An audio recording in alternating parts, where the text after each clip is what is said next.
আমি একরে দুঃখে কষ্টে আহাম্মক হয়ে গেলাম বাহে। মানুষ কোনো কথা শুনবে চায় না। আমি দিনের পর দিন একেবারে আশ্চর্য হয়ে যাবার নাকছি বাহে। কিভাবে মানুষকে আর বোঝামো সেই বিষয়টা আমি নিজেই বুঝবার পারছি না। এই আমার একাব্বর এত বড় বেকুব আমি আমার জীবন দশাতে এত বড় বেকুব দেখি নাই।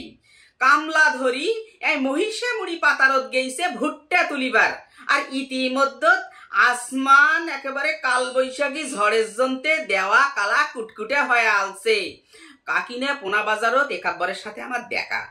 আমি একাব্বরক কইলাম, একাব্বর আপনি কোথায় যাচ্ছেন?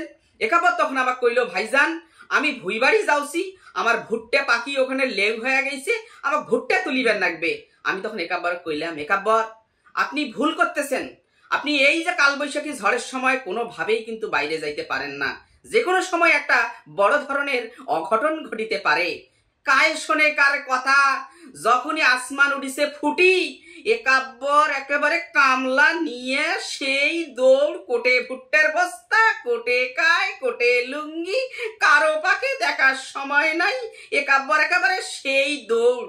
আমি যদি বট গাছের তলার নিচে দাঁড়িয়ে থাকি, দেখি দূর থাকিয়া যে একাব্বর খালি মাটিতে পড়ছে, হাত দৌড়াচ্ছে, পড়ছে, হাত দৌড়াচ্ছে।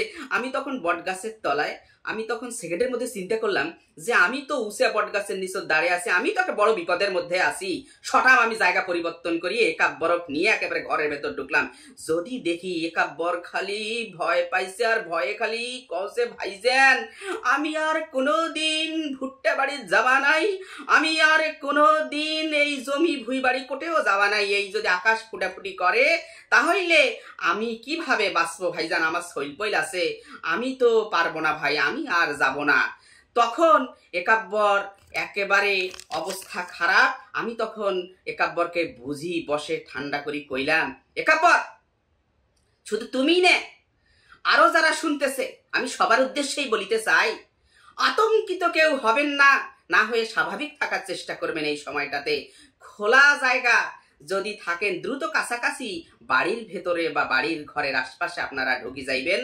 উঁচা কোনো জায়গা, উঁচা কোনো টাওয়ার, উঁচা কোনো স্থান, বিদ্যুতের খুঁটি, এসব জায়গায় ধরি কখনোই দাঁড়াবেন না, ক্যাটিং করবে যাবেন না।